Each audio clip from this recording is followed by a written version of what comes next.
আপনি হতাশ হয়েছেন, হতাশা দূর করার জন্য সূরা আছে কোরআনে। বিপদে পড়েছেন, বিপদ দূর করার সূরা আছে কোরআনে। আপনার রিজিকের সমস্যা কাটানোর সূরা কোরআনে আছে। কোনো হাজতের প্রয়োজন, সূরা ইয়াসিন, হাজতের সূরা চলে আসে। অসুস্থ হয়েছেন, শেফার সূরা কোরআনে আছে। বা কাউকে জিন টোনা করা হয়েছে, বান টোনা করা হয়েছে, ওর শেফাও কোরআনে আছে। এমন কোনো বিষয় নাই যেটা আল্লাহ রাব্বুল আলামিন কোরআনের মধ্যে নাজিল করেন নাই। ব্যবসা করতে চান, কোরআন কথা বলবে। ঠিক আছে, আপনি সামাজিক বিষয়ে ডিল করতে চান, সূরা হুজুরাত কথা বলবে। আপনি ইতিহাস ভালোবাসেন, কোরআনে ইতিহাস দিয়ে ভর্তি করা আছে।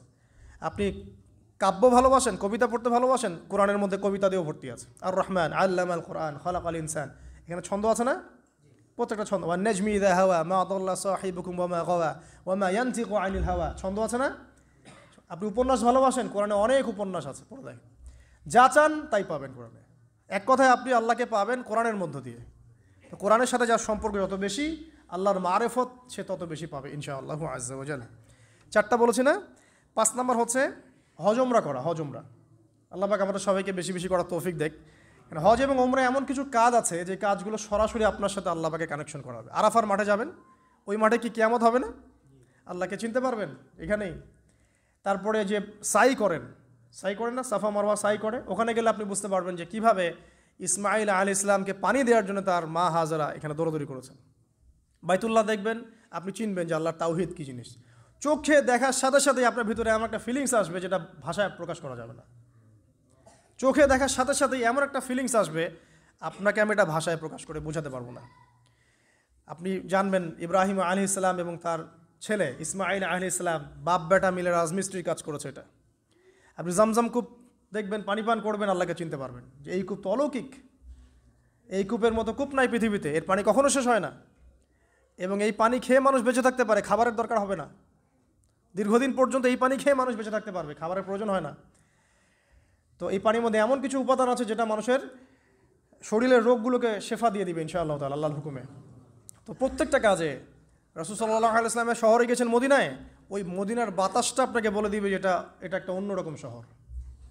ঠিক আছে, রাসূল সাল্লাল্লাহু আলাইহি ওয়াসাল্লামের রওজায় যাবেন, সামনে দাঁড়াবেন, আপনি আল্লাহকে চিনতে পারবেন। আপনি আর পৃথিবীতে থাকবেন না, অন্য জগতে চলে যাবেন। ওই যে বাকিউল গারকাত আছে, সাহাবীদের কবরস্থান জান্নাতুল বাকি, ওখানে ঢুকবেন, আপনার কাছে মনে হবে যে পৃথিবীটা আসলে কিছুই না। পৃথিবীর সবচেয়ে সেরা মানুষগুলো এই মাটির নিচে শুয়ে আছে। ওখানে আপনাকে খুবই তুচ্ছ মনে হবে তাদের সামনে। এই যে মানে বিভিন্ন জায়গায় গিয়ে আল্লাহকে চিনতে পাওয়া, এটা সবচেয়ে ভালো হয় হজ এবং উমরাতে গিয়ে। আল্লাহ পাক আমাদেরকে তৌফিক এনায়েত করুন, আমিন। তো এটা একটা আল্লাহকে পাওয়ার নিদর্শ। যাদের হজ ফরজ হয়ে গেছে অবশ্যই হজ করে ফেলবেন, আর যাদের সামর্থ্য আছে তারা বেশি বেশি উমরা করবেন। নবী সাল্লাল্লাহু আলাইহি ওয়াসাল্লাম বলেছেন, এক হজ পরের হজের মধ্যে যত গুনাহ মাফ করিয়ে দেয়, এক ওমরা পরের ওমরার মধ্যে যত গুনাহ সেগুলোকে মাফ করিয়ে দেয়। আল্লাহ পাক আমাদেরকে এই আমলগুলো করার তৌফিক এনায়েত করুন। 6 নম্বর বলছি জিকির। আল্লাহ পাকের জিকির বাড়াতে হবে। যে আল্লাহ পাকের জিকির যত বেশি করবে, সে আল্লাহ পাকের মারেফত তত বেশি উপলব্ধি করবে, আল্লাহকে পাবে ইনশাআল্লাহ। আর এই জিকির করার জন্যে অজুও শর্ত নয়, জানেন? আল্লাহর জিকির করার জন্য কিন্তু অজু শর্ত নয়। আপনি মনে মনে চলতে ফিরতে অলওয়েজ সুবহানাল্লাহ, আলহামদুলিল্লাহ, আল্লাহু আকবার, লা ইলাহা ইল্লাল্লাহ, আস্তাগফিরুল্লাহ পড়তেই থাকতে পারেন। কষ্টের কিছু আছে? খালি জবান চলবে। মাঠে কাজ করছেন, ওই যে লাঙল দিয়ে কাজ করছেন, সেচ দিচ্ছেন, আপনি পড়তে থাকবেন আস্তাগফিরুল্লাহ ওয়া আতুবু ইলাইহি, লা হাওলা ওয়ালা কুওয়াতা ইল্লা বিল্লাহ, সুবহানাল্লাহ, আলহামদুলিল্লাহ, লা ইলাহা ইল্লাল্লাহ, আল্লাহু আকবার। কোনো সমস্যা নেই। রান্না বান্না করছে মেয়েরা, এটা করতে করতে পড়তে পারবে না?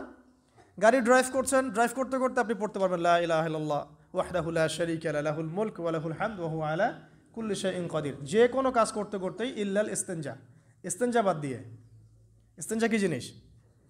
প্রসাব পায়খানা। এই সময় এগুলো মুখ দিয়ে বলবেন না, দরকার নাই। আপনি এখানে এরপরে যে সময়গুলো আছে এগুলোতে আপনি জিকির বাড়াবেন। যে যত বেশি জিকির করবে তার কলব তত বেশি পরিচ্ছন্ন হবে। যার কলব যত পরিচ্ছন্ন, আল্লাহর নূর তার কলবে তত বেশি আসবে, সে আল্লাহ পাকে তত কাছে পাবে ইনশাআল্লাহু আজ্জা ওয়া জাল। 7 নাম্বার দোয়া ইস্তেগফার বাড়িয়ে দেয়া। আল্লাহর কাছে বেশি বেশি দোয়া করতে হবে। দোয়া বাড়িয়ে দেন। দোয়ার জন্যে হুজুর ডাকতে হবে না, দোয়ার জন্য আমাকে ডেকে বাসায় খাওয়ানোরও দরকার নেই আপনার। দোয়ার জন্য আপনি যথেষ্ট। নামাজে দাঁড়ান, নামাজে সেজদায় দোয়া করেন, নফল নামাজ পড়েন, নফল নামাজে সেজদায় দোয়া করেন, নামাজে পরে হাত তুলে দোয়া করেন প্রয়োজনে, নামাজে সালাম ফেরানোর আগে দোয়া করেন, যে কোনো ভালো কাজ করেছেন তারপর দোয়া করেন। ঠিক আছে, কোরআন তেলাওয়াত করলেন, দোয়া করেন, তাহাজ্জুদের ওয়াক্তে দোয়া করেন, বৃষ্টি পড়ছে তখন দোয়া করেন, ঠিক আছে, মানে দোয়া কবুলের মোমেন্ট, সময়গুলো, আজান হয়েছে, আজান ইকামতের মাঝখানে দোয়া করেন। এই যে এখন খুতবা হচ্ছে, এই সময় দোয়া করেন, দোয়া কবুল হবে। দিনই মসজিদে বসেছেন, দোয়া করেন, দোয়া করতে থাকেন মনে মনে। যত বেশি আপনি দোয়া করতে পারবেন আল্লাহর কাছে, ইনশাআল্লাহ আল্লাহকে আপনি তত কাছে পাবেন ইনশাআল্লাহ। এটা আল্লাহকে পাওয়ার অন্যতম মাধ্যম। এবং ইস্তেগফার, ইস্তেগফার মানে কি? তওবা করা। আস্তাগফিরুল্লাহাল্লাযী লা ইলাহা ইল্লা হুয়াল হাইয়ুল কাইয়ুম ওয়া আতুবু ইলাইহি। এটা বেশি বেশি পড়বেন, দিনে কমপক্ষে 70 বার বা 100 বার পড়ার চেষ্টা করবেন। আল্লাহ পাক তৌফিক দান করুন। কয়টা বলেছি ভাই? 7টা। আচ্ছা, 8 নাম্বার হচ্ছে সদকা করা। সদকা, দান সদাকা আল্লাহর কাছে খুব বেশি পছন্দের। দান সদকা করার জন্য সম্পদ লাগে না, আমার কথা শোনেন। দান সদকা করার জন্য সম্পদ লাগে না, কলিজা লাগে, মন লাগে। বহু বড় বড় মানুষ আছে দান সদকা করতে পারে না, কোটিপতি, জাকাত দেয় না, আছে না? আর বহু গরিব মানুষ ভ্যান চালায়, কৃষিকাজ করে, দেখবেন 100 টাকা দান করে দিল। মন থাকতে হয়, মন, কলিজা বড় থাকতে হয়। তো যাদের কলিজা বড়, মন বড়, তারা দান সদকা করতে পারবে ইনশাআল্লাহ। আর যার মন বড়, সেখানেই তো আল্লাহ নূর আসবে। সংক্ষিপ্ত মনে কি, সংকীর্ণ মন আল্লাহ নূর কোত্থেকে আসবে? কথা বুঝতে পারে নাই? তো দান সদকা বাড়ান। আপনি 1 টাকা দান করেন, 5 টাকা দান করেন, হালাল রিজিক থেকে 1 টাকা দান করেন, সেটা আল্লাহর কাছে অনেক বেশি পছন্দের। একটা হাদিসে নবী সাল্লাল্লাহু আলাইহি ওয়াসাল্লাম বলেছেন, হালাল উপার্জন থেকে আল্লাহর বান্দারা যখন একটা খেজুরও দান করে, আল্লাহ পাক সেই একটা খেজুরকে আস্তে আস্তে বড় করতে থাকেন, বড় করতে থাকেন, বড় করতে থাকেন। এটা এক পর্যায়ে পাহাড়ের সমান হয়ে যায়। এবং কিয়ামতের মাঠে মানুষ তার দান এবং সাদাকার যে ছায়া, এই ছায়ার নিচে অবস্থান করবে। আপনার বিপদ হয়েছে, দান সদকা করেন, বিপদ দূর হয়ে যাবে ইনশাআল্লাহ। জটিল কোনো রোগ হয়েছে, কোনো ডাক্তার ট্রিটমেন্ট করতে পারছে না, সদকা করেন, রোগ ভালো হয়ে যেতে পারে ইনশাআল্লাহ। সদকার ব্যাপক ফজিলত আছে। সদাকা, দান সদাকা, দোয়া, এগুলো তাকদিরের যে বিপদ আপদগুলো আছে না, ঝুলে আছে, আমাদের তাকদিরে বিপদ আছে না অনেক, এগুলোকেও সরিয়ে দিতে পারে আলহামদুলিল্লাহ। এই শক্তি আছে দোয়া এবং দান সদকার মধ্যে।